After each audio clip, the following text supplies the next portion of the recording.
My boyfriend told his entire group of friends that our baby probably isn't even his because I'm that type of girl. He started a poll in a group chat with 15 guys voting on who I really slept with, including his own brother and my coworkers.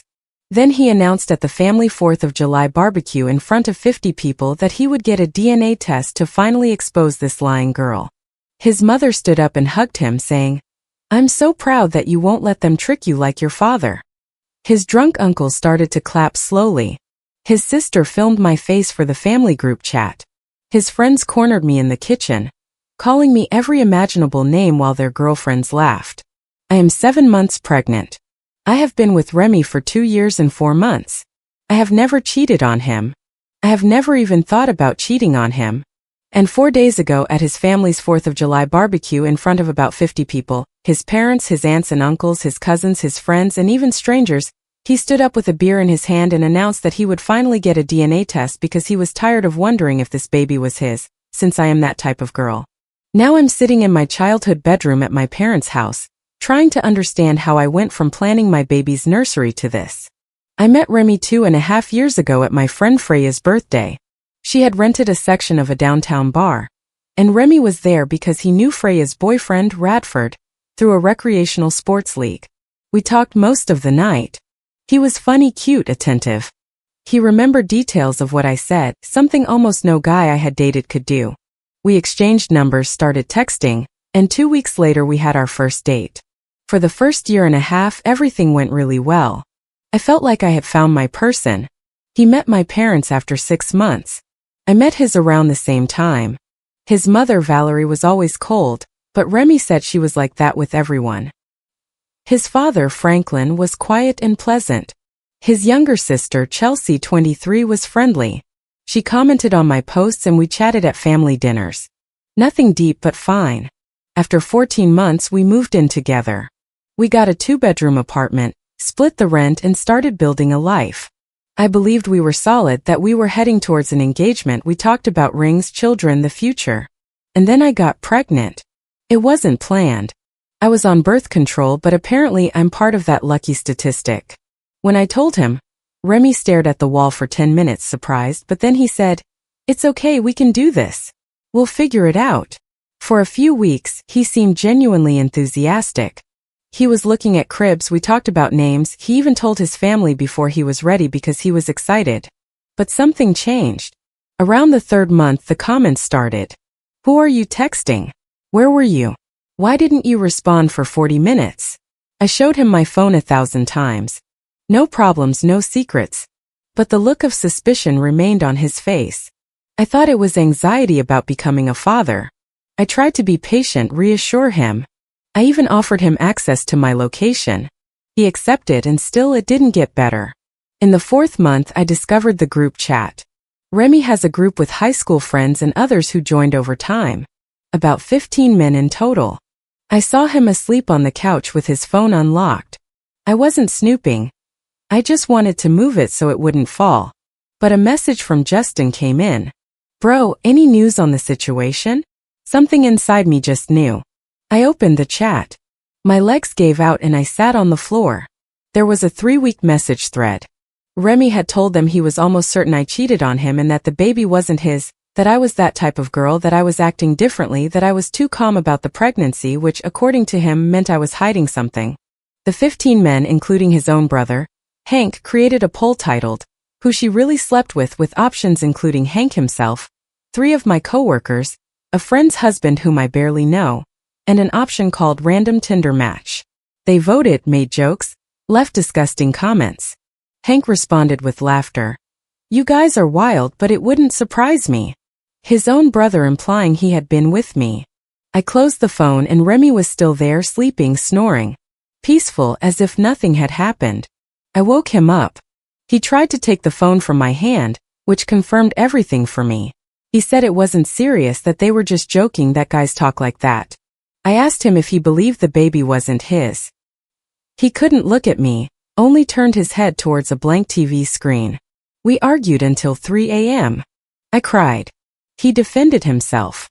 Nothing was resolved. In the following weeks I wanted to leave, but I was exhausted, pregnant, and trying to see if we could salvage something. In the end, Remy apologized. He said he would close the chat, that he believed me, that he was stressed. I was naive. I wanted to believe him. We went to therapy. He started behaving better. He came to an ultrasound. I thought, maybe we can get through this. Until the 4th of July came. Remy's family hosts a huge barbecue every year.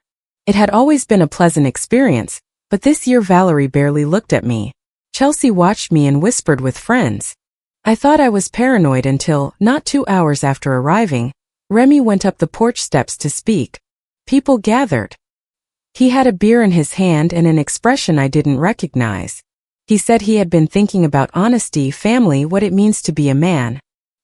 He said he wouldn't let anyone make a fool of him, and then he looked directly at me while I stood there in my maternity dress with my enormous belly, surrounded by 50 people. He announced that he would get a DNA test when the baby was born because he had to know the truth. Because I am that type of girl. Silence. Then Valerie stood up, hugged him, and said she was proud of him for not letting himself be trapped like his father was. Franklin remained motionless. No one explained anything. Then the drunk uncle started to clap. He clapped. They clapped. I couldn't move. I stood there with my hands on my belly as people murmured, Remy proud. Chelsea filming, saying it was for the family chat. I went into the house trying to find my keys. 3 of Remy's friends cornered me in the kitchen. Justin Bradford, whom I had considered decent, and another guy. They insulted me. They called me disgusting. They said I ruined Remy's life. Their girlfriends laughed. It was entertainment for them. I managed to get out.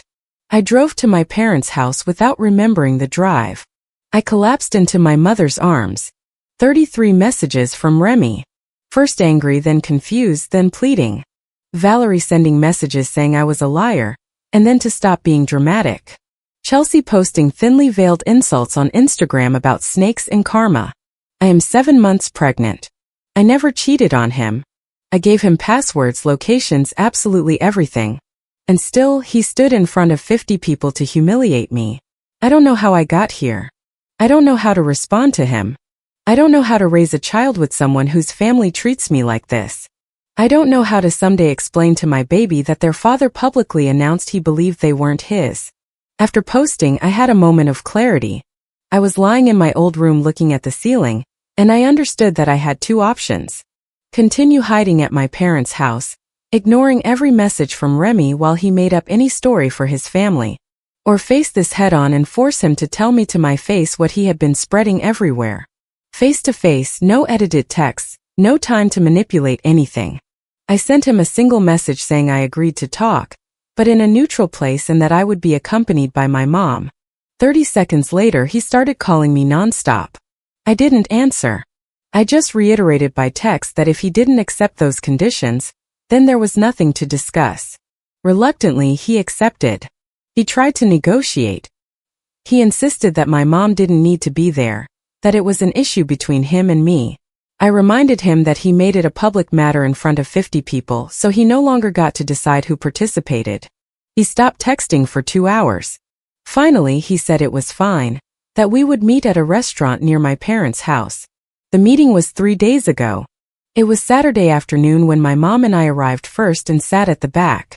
I was so nervous I thought I was going to vomit, though it could also have been the pregnancy, but either way the moment seemed like an act of fate. My mom took my hand under the table and told me to remember that I had done nothing wrong, that I owed that man no apology or explanation.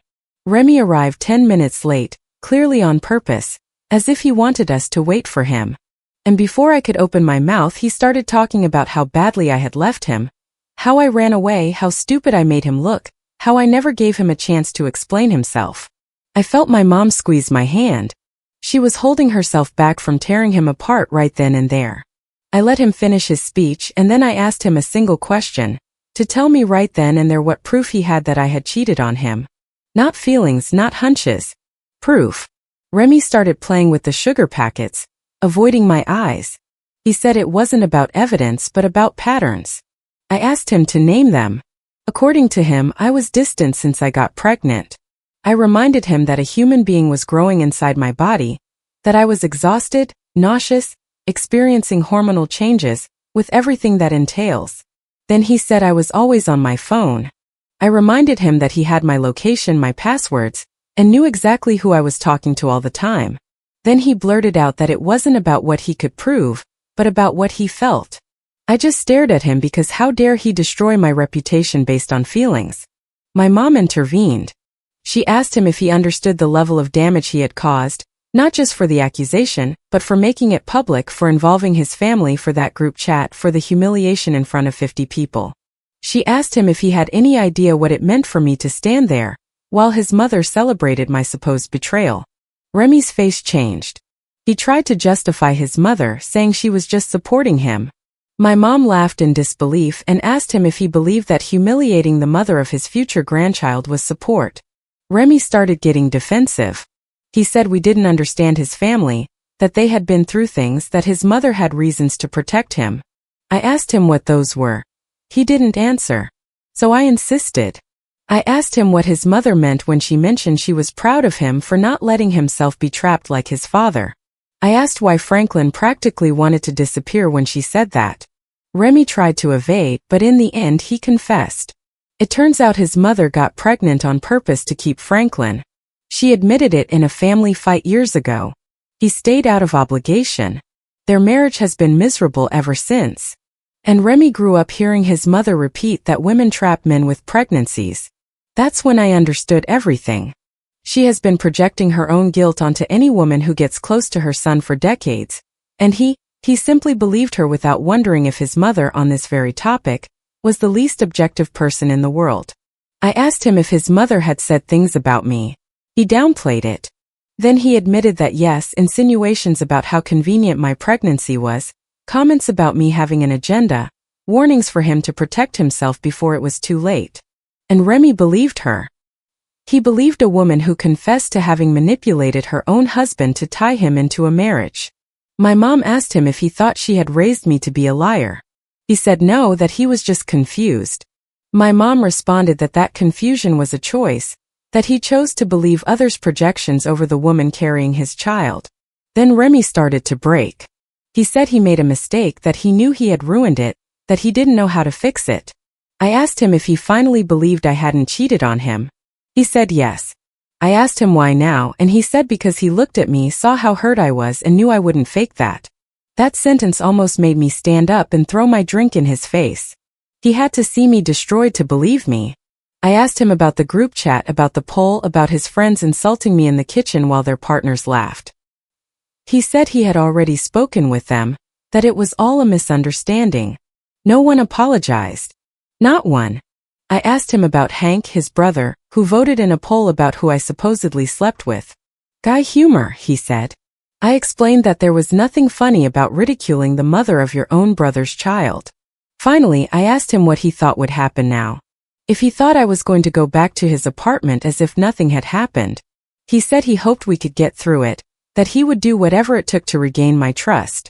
So I asked him if he was willing to publicly clarify that he lied. To say it in front of the same people who applauded my humiliation. His face went pale. He said maybe it was better to let it go, that it would be awkward. I told him no, that he couldn't destroy me publicly and apologize privately. We left with nothing resolved. He tried to hug me and I recoiled. It hurt him, ironic. And this is where everything gets worse. Chelsea, his sister, found my post. She wrote to scold me for airing family matters, as if she hadn't publicized my humiliation herself. First she called me a victim. She insinuated that I probably did cheat on Remy, and that I just knew how to cover my tracks. I sent screenshots to Remy and asked him if he really expected me to believe that his family would ever accept my child. He called immediately, excusing his sister. She's protective, he said. Always an excuse, always a reason to justify the unjustifiable. And this is what I decided. I'm going to get a DNA test as soon as my baby is born. Not because Remy wants it, but because I want to have proof of my own that I can keep forever. I want documentation that this child is his, not for arguing now, but for when he or his family try to rewrite the story, when they say I cheated on them or that I wanted to trap him. I need undeniable evidence. And yes, I'm going to make sure everyone who saw me being accused knows. The same 50 people who applauded while pointing at me as a liar are going to see me vindicated. But I'm not doing it for him or to save our relationship. I'm doing it for me and for my baby. Because one day when my child is old enough to ask what happened, I want to be able to show them the exact truth. No embellisments, no doubts. Yesterday Freya came over. We sat together for hours and she cried because she was the one who introduced me to Remy. I told her she couldn't have known. No one could have imagined how toxic his family was, nor how quickly he would crumble under their pressure. Less than 2 months are left until my due date. In a normal world I would be preparing a nursery, packing my hospital bag, excited to meet my baby. But instead, I'm devising legal strategies, researching DNA tests, and looking for ways to protect myself from a family that has already decided I am the villain of this story. Meanwhile, Remy continues to text every day. He asks how I feel, if I need anything, if he can come to the next doctor's appointment. All that interest would have meant something if he had done a single one of the things I asked him to. He hasn't publicly corrected anything. He hasn't demanded his family apologize. He hasn't truly faced the damage he helped cause. He believes he can compensate by behaving like an attentive boyfriend, without doing any of the hard work. 10 days after that infamous dinner, he texted me something that almost made me laugh at the absurdity of it. His mother wanted to meet with me alone to clear things up before the baby was born. I laughed so hard I almost peed myself literally, because at 8 months pregnant it's entirely possible. The same woman who applauded while he accused me, who hugged him when he humiliated me, who had been poisoning his head for months, and now she wanted to clear things up. I told Remy no. He insisted. He said I was being difficult, that she was giving me an opportunity. I told him I would only see her if he and my mom were present, and in a public place. He agreed, but I knew that in his head I was being dramatic. We met at a restaurant near my parents' house a week before my due date. Valerie arrived dressed as if for church, floral blouse, pearls, everything perfectly ironed. My mom saw her come in and clenched her jaw. She was ready for that moment. The first few minutes were unbearably awkward. Valerie fidgeted with her napkin, made little noises with her glass, arranged everything on the table but her own behavior. Until my mom had enough. I directly asked Valerie what evidence she had that I had cheated on her son. She started with her usual rubbish. Intuitions, mother's instinct, that I was too calm about the pregnancy. My mom asked what that meant, and Valerie responded that women who trap men are usually very calm because they've already planned everything. What? Real mothers are nervous. I was in shock at her logic, that I was guilty because I wasn't scared enough. It was so absurd I didn't know where to begin, but my mom did. She asked her if the real reason she believed I had trapped Remy was because that was exactly what she had done to Franklin, her husband.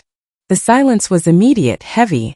Valerie's expression broke into emotions that flashed across her face like lightning. Remy seemed to want to disappear.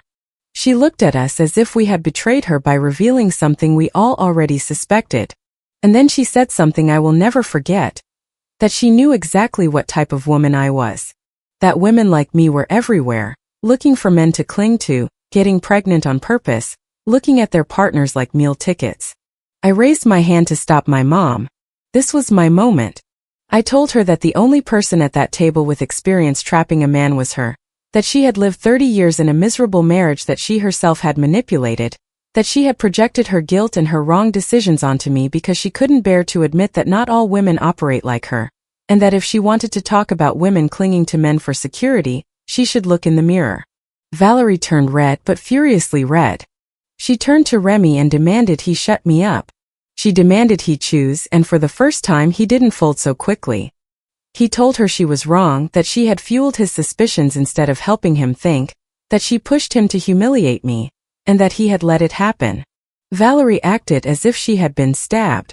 She stood up and told him that when I disappeared with his money and his son, he shouldn't come back crying, and she left. After that day, Remy disappeared for 2 days until I went into labor. It was 4 a.m. when the contractions started. My mom took me to the hospital, and even then I texted Remy because even though everything was broken, he was the father. He arrived in less than an hour. The labor was brutal. 14 hours feeling like my body was breaking. But when AITA arrived, tiny, noisy, perfect, everything stopped. They placed her on my chest, and for the first time in months I felt peace. I looked at Remy, and he was crying uncontrollably, touching her hands, repeating that she was beautiful. For 10 minutes we lived inside a bubble, just us and our daughter. Until Valerie appeared, entering as if she owned the hospital. She went straight to the bassinet and extended her arms to hold my newborn baby. I said no. The nurse stepped in because I almost jumped out of bed. I told her she had lost that right, that she had humiliated me, accused me, called me a gold digger and a cheat without a single piece of evidence, and still expected to approach my daughter as if nothing had happened. Valerie expected Remy to contradict me, but he looked at her and told her she had to leave. She couldn't believe it. Her own son setting a boundary for her. And before leaving, she told me that this wasn't over, that I could fool everyone but not her. The following days were hell. Constant messages, family pressure, arguments in the hospital hallway. When I got home, I thought everything would calm down, but the DNA results arrived 5 days later. 99.98% paternity. Obvious. I sent it to Remy. He apologized again. I told him that if he wanted to start fixing anything, he had to share those results with everyone who humiliated me. He said he would, and that's when Valerie exploded.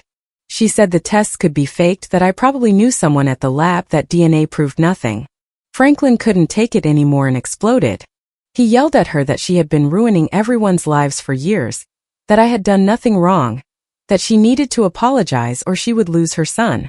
Valerie screamed that he was only defending me because he never wanted to marry her, that he had wanted to escape for 30 years and that now I was the perfect excuse. That fight ended with Remy leaving the house for good, with Franklin saying he was proud of him, and with Valerie telling her own son that he was dead to her. 3 days ago, someone put a paper that said liar in my parents' mailbox. And now here we are. Remy and I are not together. I don't know if we ever will be. He comes to see AITA every day and is incredible with her. And when I see him with my daughter, I see the man I fell in love with before everything broke. But I also remember what he did. AITA doesn't know anything. She doesn't know her grandmother believes she isn't legitimate. She doesn't know her father accused her mother in front of 50 people. She knows nothing of the drama, nor of the scratched cars, nor of the fights. She only knows she has warmth, food, and love. And that will never change. No matter what happens with Remy or his toxic family, my daughter will grow up knowing she was wanted, loved, and defended, and that her mother never stayed silent. Thank you for accompanying me through this nightmare. You held me when I thought I was losing my mind.